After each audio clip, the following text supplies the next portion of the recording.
Welcome, everybody, to another episode of the Beyond Train podcast. I'm your host, Lee of Dalton. If you're new around here, consider following the show, leaving maybe subscribing if you're listening to on YouTube. Give us a like, share, comment, review, all that good stuff if you find this informative. Sharing is always one of the best ways to support the show, so we really appreciate that. We have a great guest on today talking about a topic I love, movement.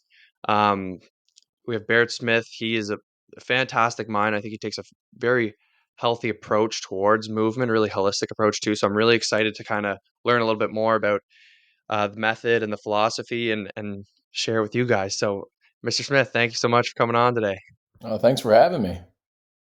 Right on. So the first question I ask all my guests is to get a little definition of health. It's kind of a broad question. You can take it any direction that you'd like, but kind of just give us a little definition of what health is, how it manifests, stuff like that. So I'm eager to hear your response. Yeah, let's see here. What is health to me? Health is just overall being able to adapt to your situations, basically something called neuroplasticity, being able to change with the changing times. So I'd probably consider health being conscious about how we move, how we perform, as well as things that we eat. So overall quality of just overall human being would probably say I would be most influenced by the word health kind of thing. Yeah, cool. Love it, man. Yeah, one of the my favorite sayings is that um, change is the only constant in nature. Mhm. You know what I mean? So there's this constant adaptability, like you're talking about neuroplasticity, such an interesting topic, right? Um, Same with like epigenetics, that our bodies are constantly adapting to our surroundings. So you obviously are greatly sort of influenced by like activating the neural system in your method. Maybe we could just kind of get a little introduction of your method. What's it all about? Maybe even how you kind of came to this conclusion, right? Or this kind of way of thinking about it because it's unique. You don't see it too often. So I'm really really excited to hear how that kind of happened. Yeah, so pretty much my background is in brain-based fitness, functional neurology, whatever you want to call it. But understanding that 3 pounds of jelly that sits in your skull is controlling everything in our body, from how we move to how we perform, and even our emotions, our hormonal responses to things. It's all controlled by that brain. Now, as weird as that sounds, my background is going to be more of a basically having a neuro lens on almost everything. So I've worked with athletes, I've worked with Parkinson's, I've worked with stroke, I've worked with PTSD, trauma, you name it. I have pretty much worked with it at this point. Obviously, muscle building and performance training and fat loss and all those things, but understanding that it's all about that 3 pounds of jelly that sits in your skull. We are all neurologists, whether we know it or not. If you move, you're a neurologist. So it's kind of weird to think about that, but we actually all are utilizing neurology on a day to day basis, whether we know it or not. So we have three different movement systems that I look at, as well as different receptors. The three movement systems we have proprioception, which is the brain's awareness of the body. So I always like to give the explanation of what that is think about your big toe on your left foot without looking at it. You know where it is in space. That's proprioception. Now, the next one's going to be what's called your vestibular system, which something that probably some people don't know, but your vestibular system is your inner ear. So we have one on the left and one on the right. And then also our visual system. So our eyes have an actual huge impact on how we move. Now, if we look at these, everybody needs to be able to do four things. Everybody needs to be able to see well, balance well, move well, and then most importantly, integrate those three things well. So if I'm working with somebody, say a baseball player, for example, or some kind of athletic trainer, I'm sitting here going, okay, how can we work on these systems individually, but also how can we integrate them together to bring your performance to that next level within a matter of, maybe even as little as 1 hour session. So I have a big understanding of if our brain likes something, it's going to show us. We just got to know the signs. For me, it's always gait analysis, kind of looking at people walk.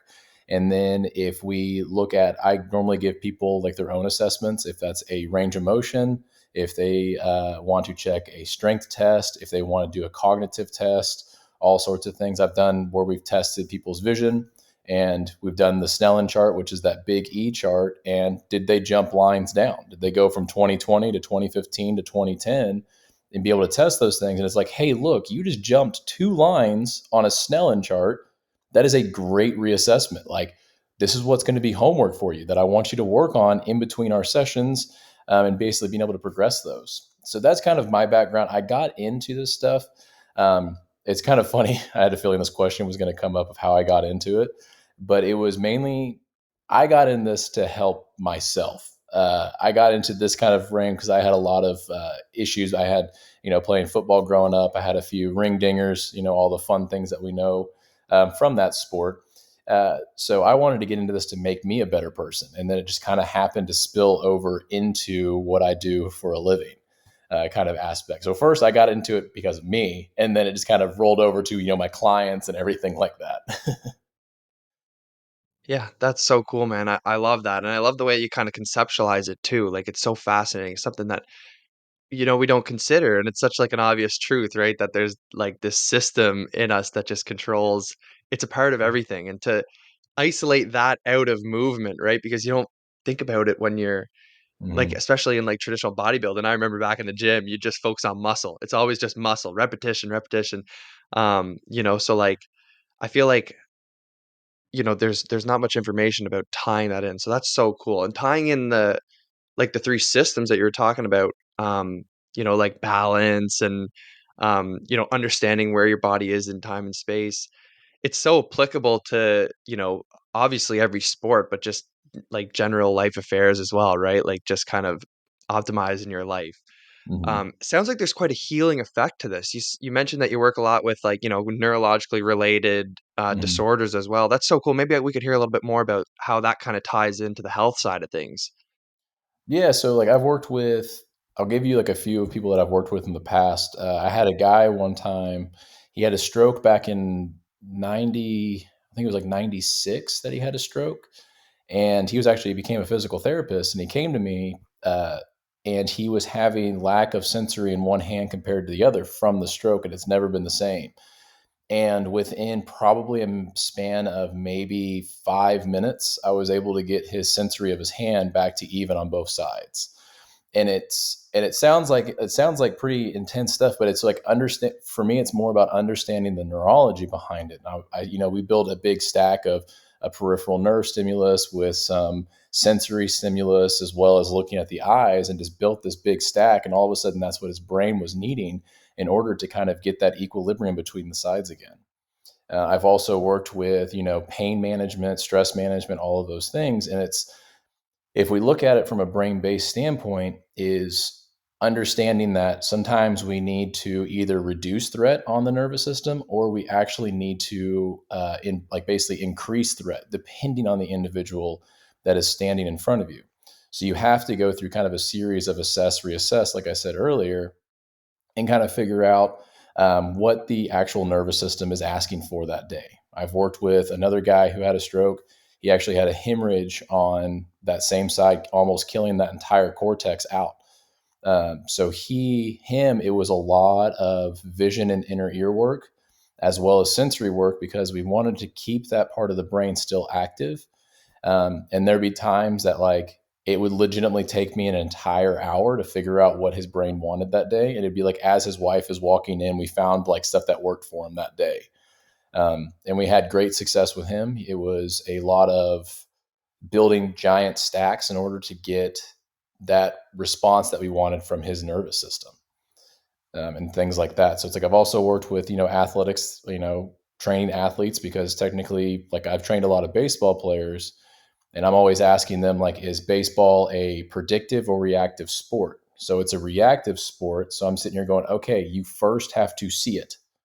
So we worked on eyes quite a bit, because first thing when it comes to reaction, if we want to think about speed, is first we have to see it.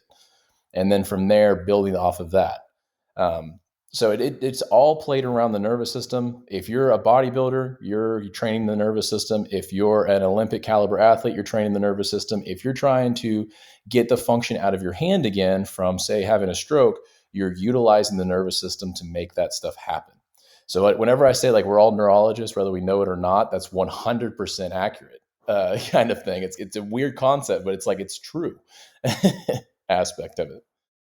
That's so cool, man. Yeah, I like that saying too. We're all neurologists in a way, right? It gives us sort of that autonomy and expertise, right? We're all kind of experts in our own bodies as well, right? Mhm. Um, I love this, like what you're saying. You explain it so very well too, and there's a big attunement piece, which I think is like extremely important when it comes to any sort of healing, right? If you're going to work with someone, there's this attunement piece where you're looking at how they're showing up to you that day, which I think is so cool. Like, what is the nervous system kind of going to allow you to do, right? And you kind of Mhm. work with that. So, I think that's absolutely fundamental in any sort of approach. Um, but yeah, it's so amazing, like, hearing about this stuff. You know, I guess we're kind of working within the framework of the individual as well, kind of this attunement piece for goals, looking at what good movement patterns are. So I'm curious, like my thinking kind of leading me towards like there's not like a set of good or perfect movement patterns, but rather what are the movement patterns and the goals you're trying to achieve? Does that make sense? Is that kind of would you agree with that or Yeah, so like there's like in gait analysis, there's a handful of things that I'm really looking at. But the easiest way to kind of think about like my kind of standards is making sure that once again that all three movement systems are communicating properly, and you can kind of see that in gait. There's a few things that you can look at, and looking at different spinal tracts and all sorts of stuff like that. So you can look at, okay, if I'm seeing something over here, if I'm seeing more external rotation or internal rotation over here, I'm thinking, okay, part of the brainstem that's dealing with those functions is here, here, and here. I might want to check, those parts of the brainstem. How can we do that? We can look at cranial nerves, build a stack on top of that to where all of a sudden it's like, oh, in that gait pattern, I see these things have changed within a matter of a few seconds. So that'd be like basically, I always say homework. Um, when it comes down to that. And then from there, basically, if we want to create that neuroplasticity or that brain change for the good, because our brain is always constantly changing for good or for bad, it adapts to whatever stimulus is provided. It's called the SAID principle. It stands for specific adaptation to imposed demand. So our brain, our nervous system is adapting to whatever stimulus is provided. It doesn't know the difference between good or bad.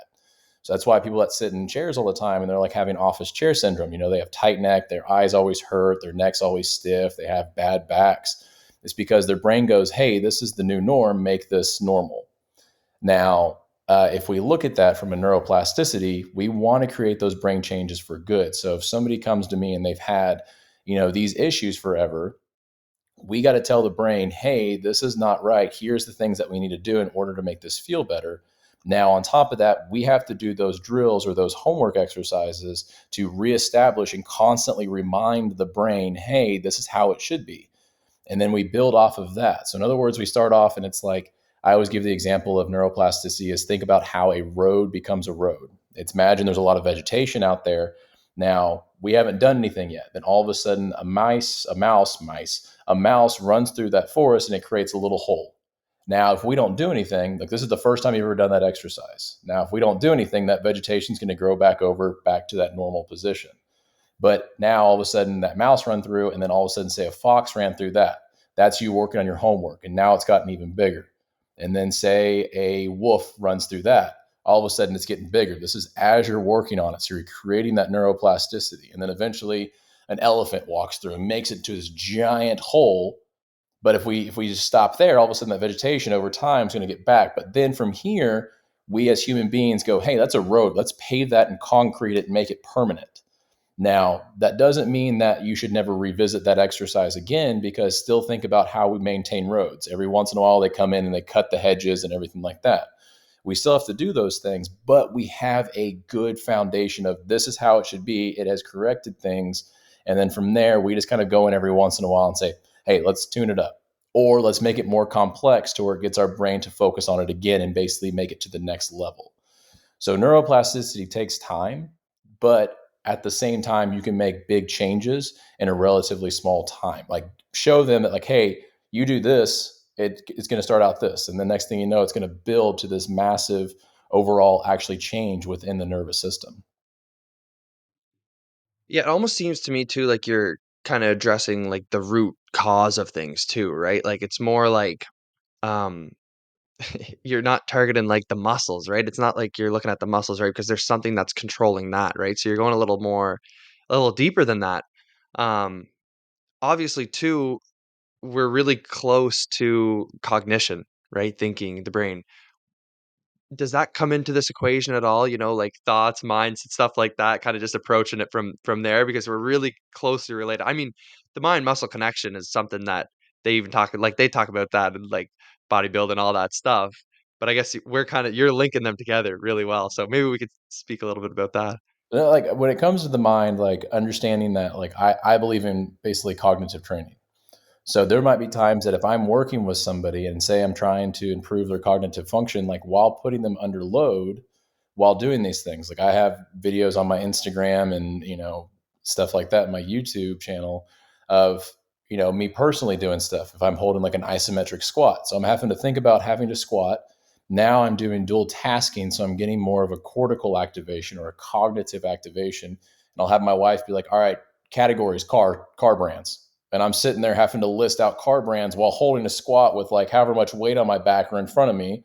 And I'm sitting there going, okay, I got to think while holding this muscle contraction. And this is creating more of that like neuro load, as you'd say, to where we're creating more plastic change from a different perspective. So we're getting more brain activation to where all of a sudden it's like your brain becomes more plastic.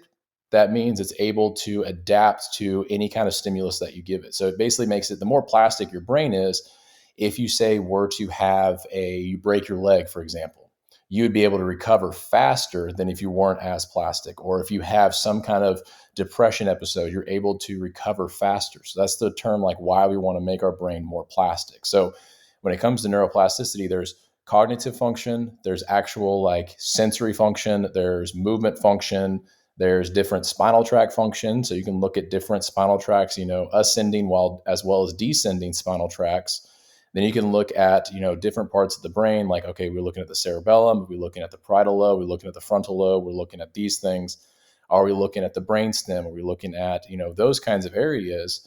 And you can kind of figure out, okay, I know if I'm doing vibration, I know this is stimulating this spinal tract. Well, where does that spinal tract go to the spinal cord?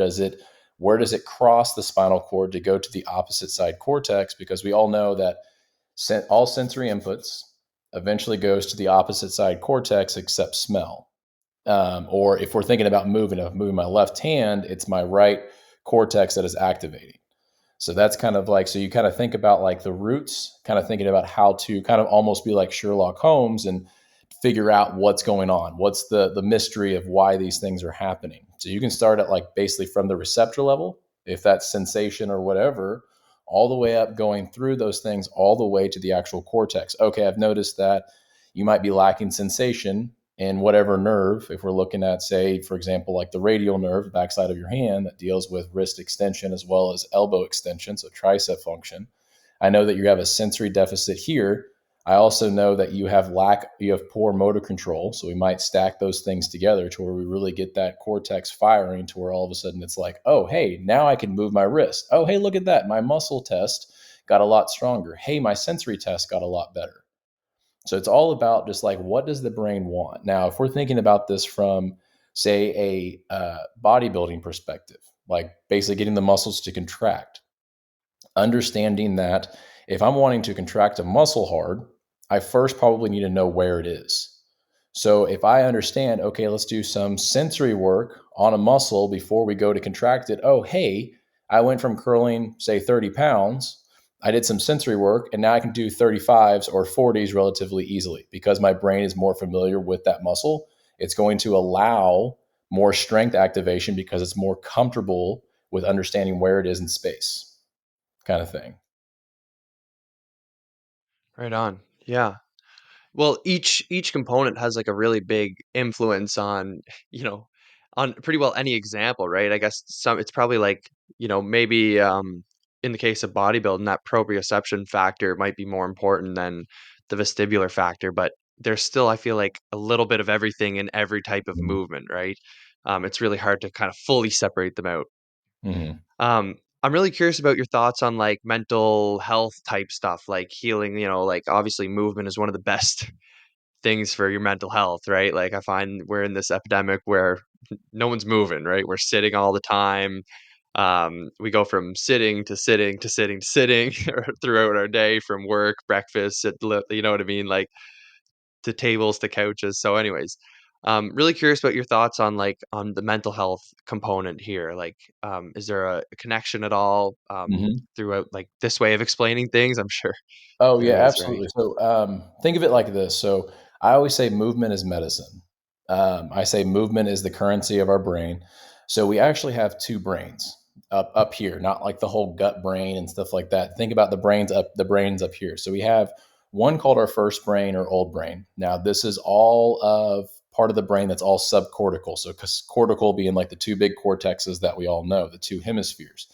So that's going to be our old brain or first brain. Now this part of our brain deals with like basically our autonomics. So think about blood pressure, heart rate, breathing, all of those things that make us survive. Its sole purpose is survival. It's non-rational. It want to make sure that you live day to day, minute by minute, second by second. Now we have something called the second brain or new brain. Now, this is the actual two hemispheres that we know whenever we think about the brain. Now, this area is kind of our cognitive executive function. This is our movement. This is like insert like your personality here. This is what makes you you. You're thinking about others. You're thinking about how you interact with people, all that kind of stuff. So that's kind of more of the cognitive area. Now, if we don't move, understanding that movement is a huge cortex activation, more specifically, what's called the frontal lobe. Now, if we look at basically the sole purpose, like one of the main things that our cortex does is it inhibits, this is going to sound weird, it inhibits old brain function. Now, if we look at certain things that we see nowadays, if we look at, say, depression, we look at anxiety, we look at, ADHD, we look at a lot of mental health issues, those are all first brain or old brain, basically taking the reins of the horse kind of thing. Now, if we're not moving, we're not getting that new brain to inhibit old brain function. So that's why whenever we're moving and all of a sudden, like say we work out and we're like, man, I feel so much better today. It's because I have inhibited those old brain responses that could possibly be leading to, okay, I'm having a history of depression. I'm having a history of anxiety. I have bipolarism. I have schizophrenia, you name it, like any kind of mental like health issue, like you can insert those things there. It also, you can insert pain there as well. So like if we think of our brain as being a bucket, pretty much for a prime example, all of these stressors are going to go into this bucket. Lack of sleep, you get in a fight with your significant other, you have stress at work, your tire pops on your car or whatever. All these stressors go into this bucket. Now, before it gets to the top and spills out and goes everywhere, and all of a sudden we just go crazy, think of it, there's a spout at the top. Now, whenever the spout opens, it's going to release this stuff out to kind of help ease it on the nervous system. And then think of it as like, I always use pain as the example. Most of the time, it's going to be pain. But can it be depression? Can it be basically anxiety to get you to do something else to make yourself feel better? Now, most of us, whenever we don't move, we're not getting those things. And all of a sudden, we just deal with this pain. So that's why whenever people get like super stressed out, all of a sudden they're like, oh, old injuries are starting to flare up again, or I'm not sleeping as well. It's because I'm getting too much threat on the nervous system. So if we look at this from just a purely movement like thought process, don't think about like the neuro behind it or anything like that.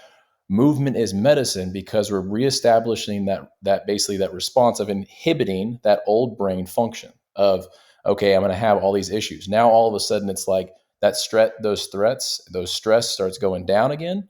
And now all of a sudden I'm feeling better throughout the day kind of thing. So whenever I say like movement is medicine, it legitimately is. If that is eye movement, if that is inner ear movement, if that is just actual moving of my body.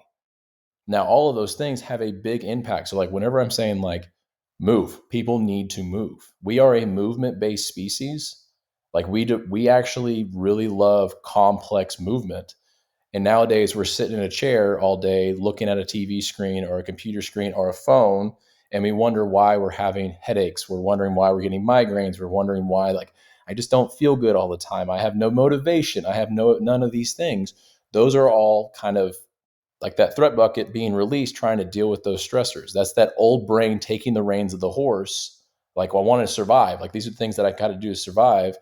Basically, so by moving, we're getting that up that new brain to activate to inhibit that old brain function. That was like a real quick, like, kind of understanding behind it. There's a lot more that goes into it. But for right now, just think we have two brains. Old brain, think of autonomics. New brain, think what makes you you. If we don't move and we don't do stuff, a lot of times that old brain will take reins of the horse because it's thinking about stuff that it wants to survive. It thinks everything's trying to kill it, and it's going to freak out. It's going to cause you to do stuff to kind of change your reaction. Now, by getting movement in, we're reestablishing kind of that equilibrium between old brain, new brain function, because it inhibits old brain function to where it's like, I feel so much better. Oh, I can move. I'm not all, my muscles aren't tight all the time, or I'm not having, history of depression episodes or anxiety episodes. So like, I can't stress like how important movement is for us being a movement-based species. Yeah, that's kind of a really cool way to explain it. Do you find that it's a similar explanation for like kind of trauma work and stuff like that for the trauma connection is kind of similar, right? Yeah. Mm-hmm. Yeah. So we still thinking about like trauma is kind of like a whole new realm, but it's like you can do a lot of movement stuff. You can do a lot of sensory stuff to kind of ease that. I have worked with people that have had some pretty intense traumas. Like I take people through questionnaires, and like I get to, somebody's part of these questions. I'm like, if you don't feel comfortable answering these questions, you just let me know, kind of thing. But most of the time, people that come to me that are compromised like that, they've already seen a lot of individuals. Um, and sometimes I'm kind of like the last person in line, kind of thing.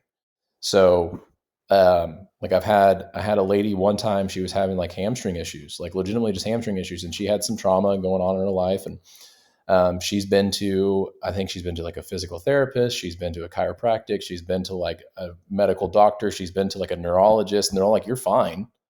You're totally fine." And she's like, "I have no idea why I'm hurting or why I'm doing all this stuff." I took a history on her, gave her one vision drill, one vision exercise, hamstring pain was gone. Like it's just like those things all sound cool, like, oh, it's amazing. But at the same time, it's all about understanding how the nervous system works. Everybody's different. There's no such thing as a cookie cutter diet when it comes down to the nervous system. Something that might work really well for you might actually hurt me, and vice versa, kind of aspect. It's like whenever you have to be like Sherlock Holmes, like you have to be Sherlock Holmes and figure it out. Absolutely. Yeah. Yeah. That's cool. I'm drawing a lot of parallels. Like I'm EMDR trained, so like eye movement desensitization, rehabilitation. Obviously trauma centered. Sorry, reprocessing, not Hmm. rehabilitation. It's trauma, so focused modality, right? Healing trauma using eye movements. Kind of like this bilateral stimulation, and a lot of the language is very, very similar to what you're talking about right here. um like how we're trying to load the nervous system so that you're not actually going in and like talking about your trauma, right? You're not reliving anything, but you're able to process it, through eye movements or through some sort of bilateral stimulation. um and I've when I was in my training, I drew a lot of parallels to movement as being like, one of these lost things that actually just helps us manage, our traumas, and sort of our histories, our experience, right? um, I think that's one of the big missing pieces in today's day and age, when it comes like why we have this epidemic of mental health, and so many people suffering from, their past, and not being able to process these trauma naturally. Even with the bilateral stimulation, something as simple as going out for a walk kind of mimics that bilateral, and you're getting this neural activation and ability to kind of process these things, very similar to how you're kind of explaining it. So I think that's kind of an interesting parallel to all this as well, and like, kind of a really good supplement for one another too when it comes to healing, especially like from the mental, kind of like the mental health side. I think that's amazing. Like it's so interesting how tying it into movement, can have this profound effect. So cool, man. So Hmm. cool. So I guess maybe an interesting question would be, what beyond like movement do you kinda do for like, is there anything asides from movement that kinda helps with this healing of the nervous system, this regulation of the nervous system? Can you go beyond health? Is there a diet component, stuff like that? Oh yeah, like so whenever if I'm working with somebody and we're trying to really really get in tune, there's a lot of things that we can look at. We can look at obviously movement being probably number one, sensory, like basically probably sensory being number one, because if you look at how the brain's wired, sensory comes before motor. That's why when somebody like you're working out and somebody's like poking on the muscle, you're like, oh, all of a sudden I can fire it more, kind of thing. Sensory component can be a huge impact on overall stuff. We can also look at diet, because if we think about how our digestive system is, like in a nutshell, think about digestion is think about what our skin does for us. Our skin being our largest organ, it protects us from the external environment. Well, our digestive system, think of it as being like it protects us from the internal environment. So we're putting foreign objects into our body, food. Now, our digestive system, like, yes, it's digesting it and giving us the, proteins, fats, carbs, all the vitamins and minerals. But if we're putting in stuff that's doing more damage than good into our gut, then that could also lead to other things. So, like, one of my questionnaire things is like, all right, do you have, how's your gut mobility? Do you feel like you're having, any history of GERD, IBS, all that kind of stuff? Because those are big, what's called interoception activations, digestion being one of them. Interoception, think of like everything from within. So like the best example would be like butterflies in your tummy. That's an interoception activation. Muscle contractions are stuff that happens from within. So think of digestion as being like it protects our insides from the outside as well, because we're putting foreign things in. So we have to be able to test the nervous system to see if we're getting the right, sustenance into our body. So like for me, for example, I know that gluten doesn't really do well with me. I'm not celiac, but I have a sensitivity to gluten. Can I handle it? Yes. Am I comfortable eating it? No. I get super bloated, all sorts of stuff like that. So I just avoid it altogether. Every once in a while, I might slip up and have it. And it's just kind of like, okay, I'm going to go lay down for a little bit. But with that being said, you got to test. You can test foods. There's all sorts of things that you can do for that. I normally teach people, if that's one of the things that they're wanting to work on, I'm like, okay, here's how to test here's how to test your autonomic response to food. Ideally, we should see these things.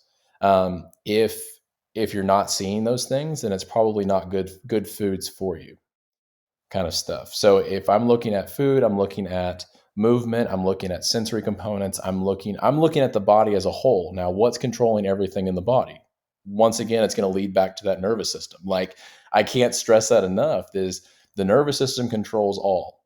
It's constantly dealing with sensories to it, sensories away from it, kind of stuff. So that ebb and flow between it. Now we got to start thinking about other things as well. But at the end of the day, it's all about that 3 pounds of jelly that sits in your skull. Like, as weird as that sounds, no matter who you are, if you're wanting to be a better CEO, if you want to learn how to do stuff, where is it at? It's the brain. If you wanted to be a better bodybuilder or a better athlete or a person that doesn't want to be in pain or a person that was able to, digest food right and getting the right minerals and stuff like that, it's all about the nervous system. Well, I feel like there's this big component to all of this that's like, you know, it's tuning in with your own body, with yourself, right? Kind of this big, one of the biggest maxims ever is know thyself, right? This is like getting to know yourself on a very physical level. And that can lead to more, internalized exploration, right? And kind of getting to know yourself better and better. Like you're mentioning, um, in tuning in with your own body, like realizing that there's a gluten sensitivity, although it might not be this overt intolerance or whatever, right? Like these subtle things that happen to us when you're really locked in tuning in with your body, you can kind of notice these things and just get to know yourself even better, how to perform optimally for what your goals are and your values. So that's so cool, man. Like I think that this self exploration piece is huge. Any thoughts on that? I mean, like, yeah, it's just like, I mean, like, and that's the thing that like, you have to understand. It's like, you got to learn how to see the signs and symptoms and stuff like that. And that's where I come into play. It's like, I don't want to say I'm a movement specialist or a neuro specialist. I'm a habit coach. I'm a person that deals with creating better habits for individuals. If that's a movement habit, if that's a digestion habit, if that's a breathing habit or whatever, it's all about creating good habits to make yourself better. We are a very like we're a movement based species, but we do a lot of things through like habitual kind of stuff. Um, so taking food, for example, when it comes down to it, I'll do like a dietary analysis on people, like ask them what they're eating, And we're very, very habitual. We'll normally eat the same things over and over and over again, Monday through Sunday kind of stuff. Like your breakfast consists of always, for example, having eggs or something like that. But if we don't know if eggs are working well for your nervous system, maybe they work great, then it's like, okay, that's awesome. Or maybe they actually might be doing worse, more harm than good.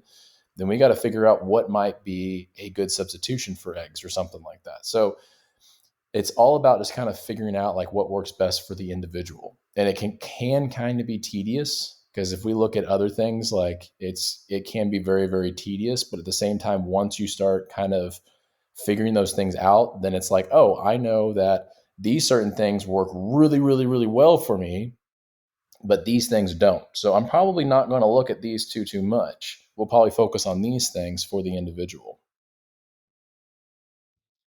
Yeah, like, there's this real scientific component to all this, right? There's testing. You were mentioning the test, retest earlier, kind of just um, continuously assessing where you are, kind of reassessing, tuning into yourself, looking for the signs, symptoms, stuff like that.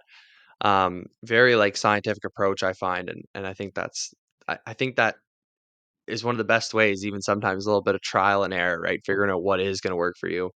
Yeah, that's great. Um, the breath, you mentioned it briefly there. How does that kind of come into the conversation with like tuning in and calming the nervous system, stuff like that? So, like one of the certs that I have is actually in breathing, and if we look at it from like kind of, it's kind of like a double edged kind of thing. So, if we think about fuel sources, our brain runs off of two things. It runs off of oxygen and glucose. Glucose being a digested version of carbohydrates. So, carbs are good for you. Don't be scared of sugars, kind of thing. But if we look at oxygen, that's kind of that's where it kind of gets the weird um, avenue. So if we look at it, we have O2 and then CO2. CO2 is actually more beneficial for us than we might think. A lot of people in today's and age have a couple problems. Is one, they're most likely hyperventilating. They're getting too much oxygen in the nervous system. Our blood levels are already at around 100%, between like 90 and 100% oxidation. So we don't really necessarily need to get more oxygen in. Sometimes, now this is not for everybody. Like once again, like it depends on the individual. Sometimes looking at maybe increasing CO2 levels through possibly doing those certain types of breathing modalities, slowing down your breathing, one, maybe do some paper bag breathing, all those kinds of things. Because what CO2 actually does for us for the nervous system, it actually helps transport O2 throughout the nervous system. It also acts like a vasodilator. So we're getting more blood flow to basically damage tissues or anything like that. So if we look at breathing, that's normally one of the first things that I normally look at with people, because a lot of people don't know how to breathe correctly. We've been taught how to eat, we've been taught how to drink water. We can go 40 something days without food, we can go 2 days without water, but we can only go minutes without air. But nobody has taught us how to properly breathe. There's different ways to actually utilize the diaphragm. There's ways to use secondary muscles for inhalation as well as exhalation based breathing. You can look at box breathing. You can look at, Wim Hof. There's been research with him. Um, Wim Hof is kind of, I don't 100% agree with it, but once again, it's each their own. If you feel like you benefit from that, dude, go for it. 100%. I have nothing wrong with that. Um, but if we're looking at it from a lot of people that I've worked with, it's more of making sure that their nervous system is fueled being actual food. And the next is actually good oxidation, CO2, O2, kind of equilibrium between them. So a lot of times the first thing I normally do is teach people how to breathe. That way they're fueled for the workouts, they're fueled for whatever we're doing that day. I'm not worried about them crashing if we're looking at their eyes or anything like that. Mhm. Yeah, like yeah, that's really cool. Yeah, a couple big like the carb thing I think is funny, right? Like carbs are obviously anyways, we don't gotta dive into that, but Oh, I completely agree. that's a whole new I've heard realm. yeah, I know. Honestly. Um, there's so many little like mistruths out there that are I don't know, it's funny. Even in the alternative health world, right? It's kind of can be confusing sometimes discerning what is like what's good information, what's not. I got into Wim Hof actually quite a bit. Um, and then I kind of had to like reopen my mind and see, okay, maybe this isn't optimal for me, right? Like respect obviously to those who it works for. Oh, 100, like 100%. Like, Limit with mhm. No, like I have nothing wrong. Like I'm going to say this right now. It's like I have nothing wrong with Wim Hof. There's been actual scientific evidence that it actually helps out with a lot of stuff. Do I think it's for everybody? No. But at Mhm, the same time, everybody's different. Is there going to be a lot of people that respond well to it? Yes, absolutely.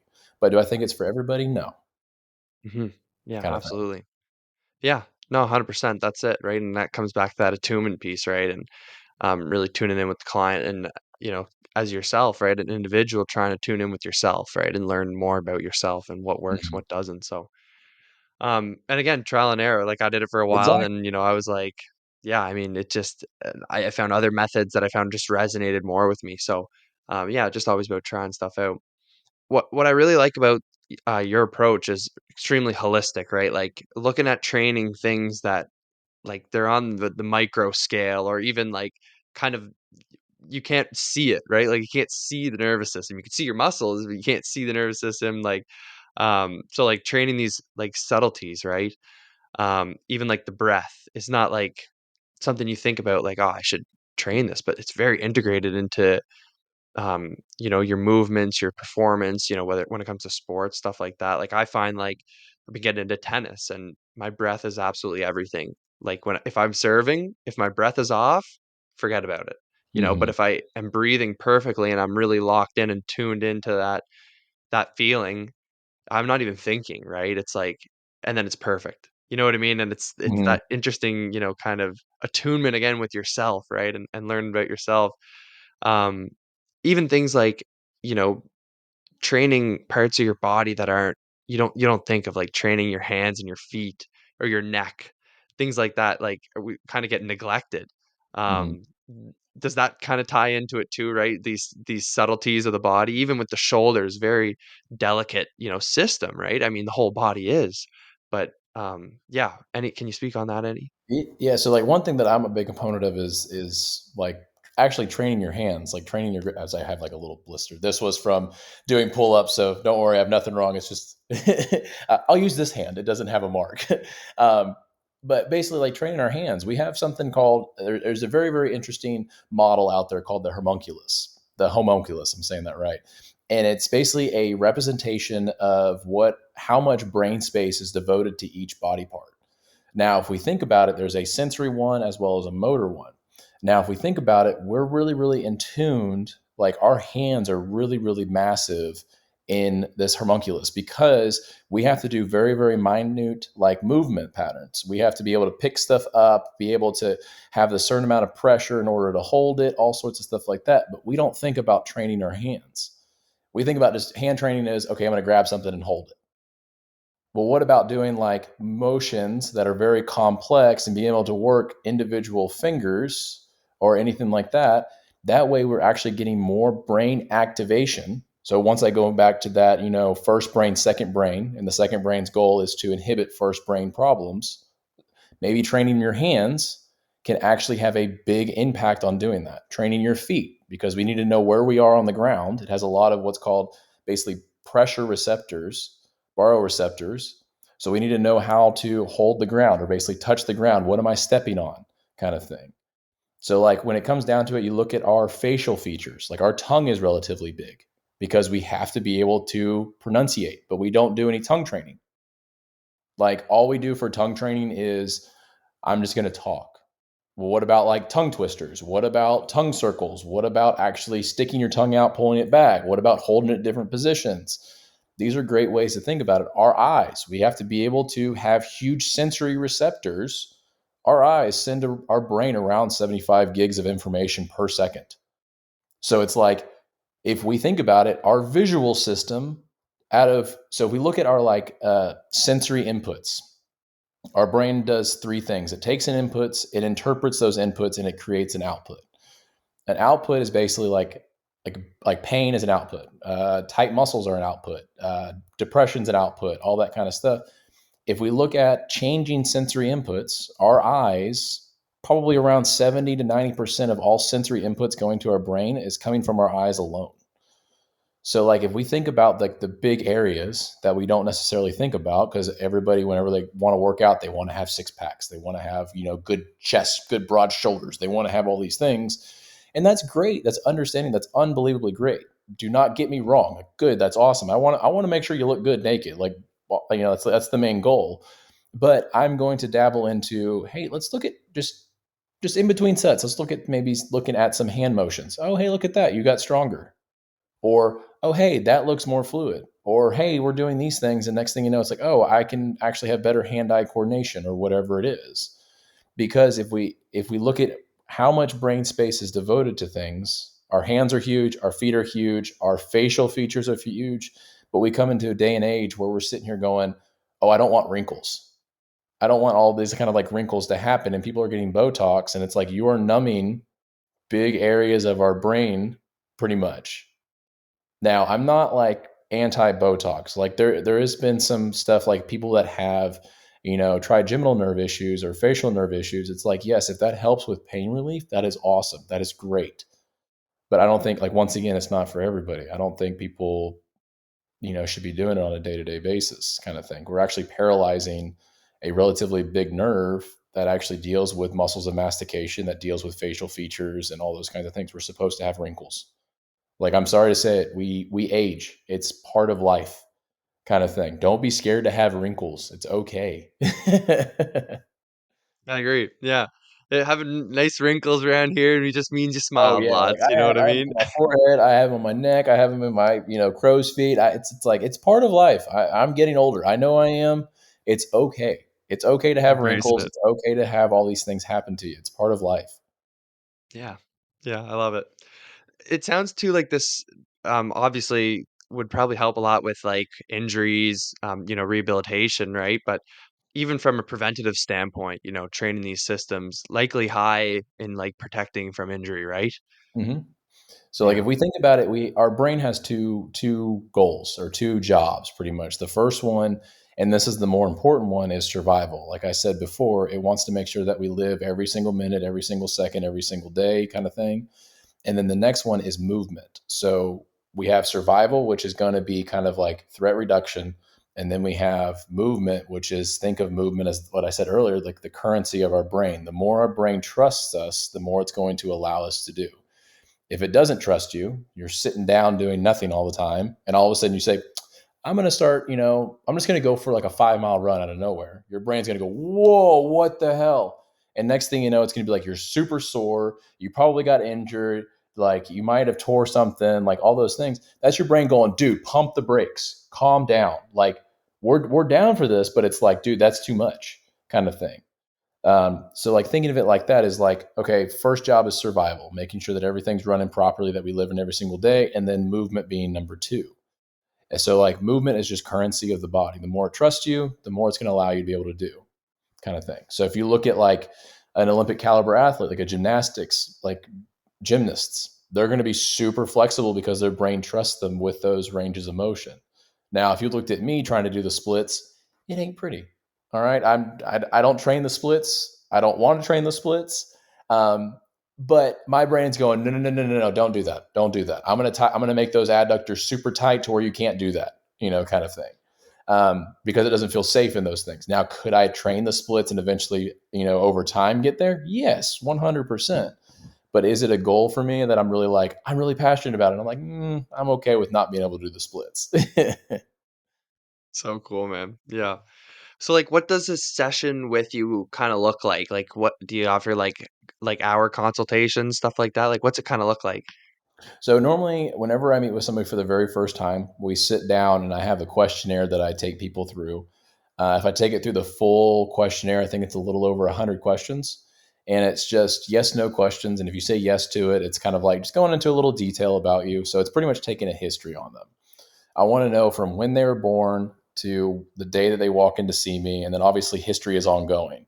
But I want to know everything that's happened in your life. I want to know about, injuries. I want to know about concussions. I want to know about eating habits. I want to know about your stressors every single day and kind of so forth, so forth.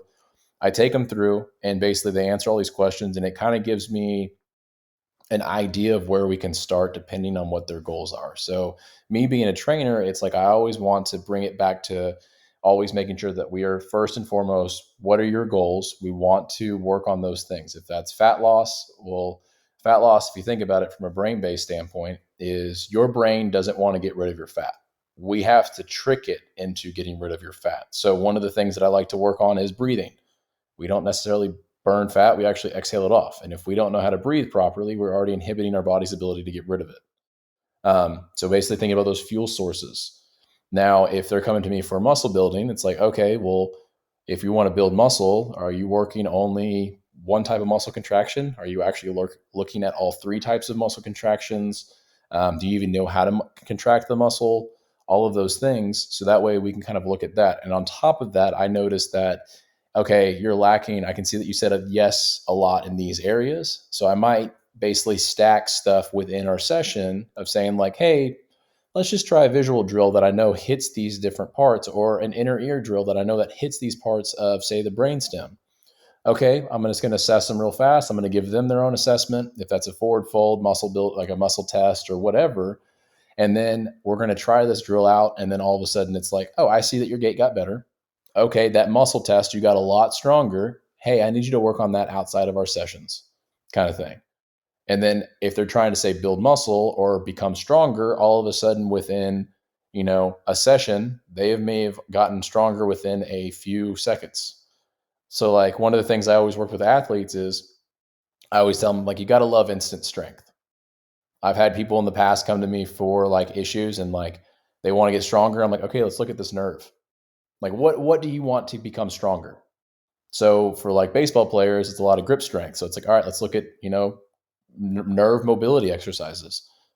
Or they want to get, if you look at throwing, they have to think about the decelerating muscles. So like what are the main two decelerating muscles in a throw? It's going to be your lats and your tricep. There's also like rhomboids and other stuff that come into play. So it's like we got to make sure those muscles are relatively strong. Here's ways to do those on top of just doing lat pull downs and tricep extensions, but actually taking the muscles through full ranges of motion of full contraction, full stretch. Now all of a sudden your brain's more aware. That's that proprioception mapping, is more aware of it, so the less likelihood of injuries to happen actually happen. And then also what's happening is we're more aware of the muscle, the more our brain is familiar with it, the more it's going to allow us to do. So increase strength, increase throwing velocity, increasing whatever. So it's always about getting the brain comfortable with whatever movement or whatever stimulus that we are providing for Unreal. I love it. it. Probably a good time to wrap it up. I want to hear some final thoughts on the episode. Anything that you want to add that we might have missed? Now's the time. No, not really. I just kind of just letting you ask the questions and I'll answer them to my best of my knowledge, kind of thing. Cool, brother. That's awesome. All right. How can the listeners support you? Where can they learn more from you? Do you offer training for the method itself, like for other people to kind of implement, or Yeah, I mean, right now I'm located in Dripping Springs, Texas. I work at a strength and conditioning gym here in Dripping Springs, but I do offer virtual stuff. But you can find me on Instagram. It's this movement coach Barrett. Pretty simple. I am starting a YouTube channel. It's called the Movement Mindset. I just started it technically in October, but I'm really starting to kind of post on it just now. So if you want to follow me on there, I'll be posting shorts, I'll be posting videos there to kind of learn. And then if you have any questions, if you follow me on Instagram, the Movement Coach Barrett, you can contact me through there, and we can do everything that you want. Kind of like figure out what you want to do and stuff like that. But yeah, like once again, it's all about the nervous system. As weird as that sounds, like I can't stress it enough, kind of thing. But yeah, that's where you can find me. Facebook, same thing. I mean, I'm on TikTok as well, but I don't know with the whole what's going on with TikTok. It might be here, it might not be here in the States. So true it's enough? Yeah. I'd say more Instagram and probably YouTube is probably where you could find me the most. Cool, cool. Yeah, we'll put some links down below so we make it easy.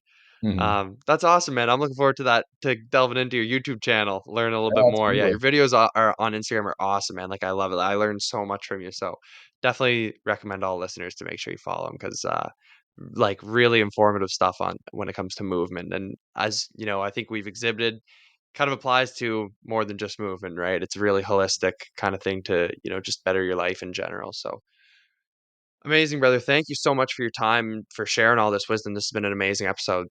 Yeah, absolutely. I'm glad to be here. Cool. Yeah. I want to thank you all for listening. You should know that this is not medical advice or movement advice or in any shape or form. This is for informational purpose only. But also remember that we're all responsible, sovereign beings capable of thinking, criticizing, understanding absolutely anything. We, the people in the greater forest, are together self healers, self governable, self teachers, and so much more. Make sure to reach out if you have any questions, criticism, comments, concerns. You know where to find me over there on Instagram. All the links will be down below too. Love to hear your thoughts on the episode. And if you enjoyed it, of course, give us a follow or a subscribe. That would be much appreciated as always. And sharing's one of the best ways to do that. But a like, comment, all this goes a long way. Just remember, there are two types of people in the world: those believe they can, those believe they can't, and they are both correct. Thanks for listening, guys. Take care.